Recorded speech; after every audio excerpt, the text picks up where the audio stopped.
ဆန်ချိုအတွက်တစ်စိတ်ကတ်လိုက်ပြီးပြည်သူများလုံးပဲမင်္ဂလာများမန်ချက်စတာဖော်ဆောင်ကနေပြန်လည်ကြိုလိုက်ပါတယ်။နေရာဒီအပြောင်းရွှေ့ကာလကိုရောက်ရှိတော့မှာမို့မန်ချက်စတာနိုင်တက်ကသူတို့အသင်းကိုဘယ်ကစားသမားတွေနဲ့တီးဆောက်သွားမလဲဆိုတာဆုံးဖြတ်ရတော့မှာပါ။ဒီအတွက်နီးပြရိုဘင်အေမိုရီနဲ့ IAUS ကလှုပ်ဆောင်နေကြပါတယ်။ United ကအသင်းရဲ့ကစားကွက်နဲ့ကိုင်းညီခြင်းမရှိတဲ့တချို့ကစားသမားတွေကိုတော့ရောင်းထုတ်သွားဖို့ရှိနေပါတယ်။ Academy ထွက်တချို့ကိုလည်းရောင်းချအောင်မယ် United ကအသင်းရဲ့ဗမာကြီးကောင်းကိုလည်းရောင်းချသွားဖို့ပဲဆုံးဖြတ်ထားပါတယ်။ Manchester United ဟာသူတို့ရဲ့ပြဿနာတုံးဂျေဒင်ဆန်ချိုကိုထုတ်ရောင်းဖို့ပဲဆုံးဖြတ်လိုက်ပြီးမော်ဒယ်လီကအသင်းတွေစိတ်ဝင်စားနေကြတော့အယောင်တစ်စိတ်ကတ်လိုက်ပြီးဖြစ်ကြောင်းသိရပါတယ်။ထွက်ပေါ်လာတဲ့သတင်းတွေအရချဲစီကိုတနေ့အငှားထွက်ကစားနေတဲ့ဂျေဒန်ဆန်ချိုကိုချဲစီကယာဒီကိုရင် Old Trafford စီပြန်လည်ပို့ဆောင်သွားမယ်လို့သိရပါတယ်။အပြောင်တပ်သားတို့ကဆန်ချိုကိုဝယ်ယူခွင့်ပါတဲ့အငှားစာချုပ်နဲ့ခေါ်ခဲ့ပေမဲ့စာချုပ်ဖြတ်သိမ်းကြေးပေါင်9သန်းနဲ့တကွာပြန်ပို့တော့မယ်လို့သိရပါတယ်။ဆန်ချိုကချဲစီကိုရောက်ရှိကစားမှာခြေစွမ်းပြသလိုလိုရှိလိုက်ပေမဲ့တရားဒီလုံးစွမ်းဆောင်ရည်ကိုကြည့်မယ်ဆိုရင်ချဲစီကခေါ်ယူခြင်းလောက်တဲ့အထိမစွမ်းဆောင်နိုင်ခဲ့ပါဘူး။ဒါကြောင့်ချဲစီကတခြားတောင်ပန်ကစားမတယောက်ကိုပဲခေါ်ယူဖို့ဆုံးဖြတ်လိုက်ပြီးဆန်ချိုလည်း Old Trafford ကိုပြန်ရောက်လာမှာပါ။ဒါပေမဲ့ဆန်ချိုကချဲစီကိုရောက်ရှိပြီးနောက်မှာမန်ယူနိုက်တက်ကိုမလေးမစားဆက်ဆံတဲ့အပြုအမူတွေပြုလုပ်ခဲ့ပါတယ်။ဆန်ချိုကယူနိုက်တက်မကောင်းကြောင်းကိုရေးသားပြောဆိုချင်တာမျိုးရှိတယ်လို့အသင်းရဲ့ Academy ထွက်ကစားမလေး Market Rafford ရဲ့ပို့ဆောင်မှာ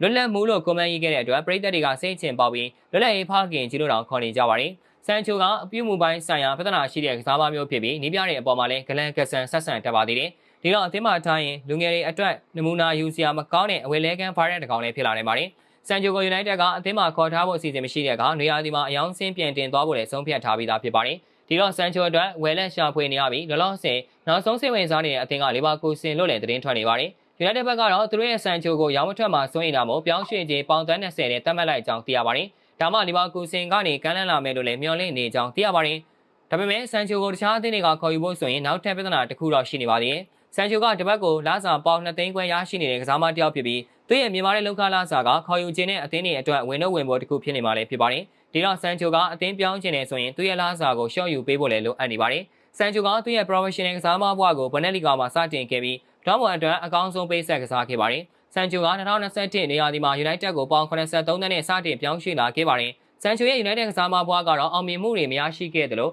ဒေါမွန်မှာတော့စွမ်းဆောင်ရည်မျိုးကိုထပ်ပြီးမပြသနိုင်တော့ပါဘူး။2023-24ဘောလုံးရာသီမှာနေပြောင်ဟော် Eric Ten နဲ့ပြဿနာကြီးကျယ်တက်ခဲ့တဲ့ဆန်ချိုဟာဒုတိယရာသီဘဝမှာတော့ဒေါမွန်ကိုတစ်ခေါက်ပြန်ပြီး6လအငှားကစားခဲ့ရပါတယ်။ယခုရာသီမှာလည်းချဲစီကိုတရားဒီအငှားချခံရတဲ့ဆန်ချိုကသူ့ကိုတရားဝင်ခေါ်ယူသွားမယ့်အသင်းအသစ်ကိုစောင့်ဆိုင်းရအောင်ပါလည်းဖြစ်ပါတယ်။ဆန်ချိုဟာဒီတစ်ပတ်ကစားရမယ့်ပရီးမီးယားလိပွဲစဉ်မှာချဲစီနဲ့မန်ချက်စတာယူနိုက်တက်တို့ဆုံတွေ့နေကြတာမို့မိခင်အသင်းနဲ့ရင်ဆိုင်လို့မရတာကြောင့်ပါဝင်ခွင့်ရရှိမှာမဟုတ်ပါဘူး။ပြီးခဲ့တဲ့အပတ်မှာငှက်ကြားကိုရှုံးနေပြီးချန်ပီယံလိဝင်ခွင့်ကရိုင်းနေဖြစ်နေတဲ့ဆန်ချိုဟာဒီပွဲကိုမနိုင်နိုင်အောင်ကစားဖို့လိုအပ်နေပါတယ်။ United ကဆန်ချိုနဲ့ချဲစီကိုအဆုံးထိစိတ်တော့ကပေးရင်နောက်တစ်ပတ်မှာအနိုင်3ဘက်ကိုလွတ်ယူနိုင်မလားဆိုတာဆက်လက်စောင့်ကြည့်ရပါမယ်။ကြည့်ရှုပေးကြတာကျေးဇူးတင်ပါတယ်။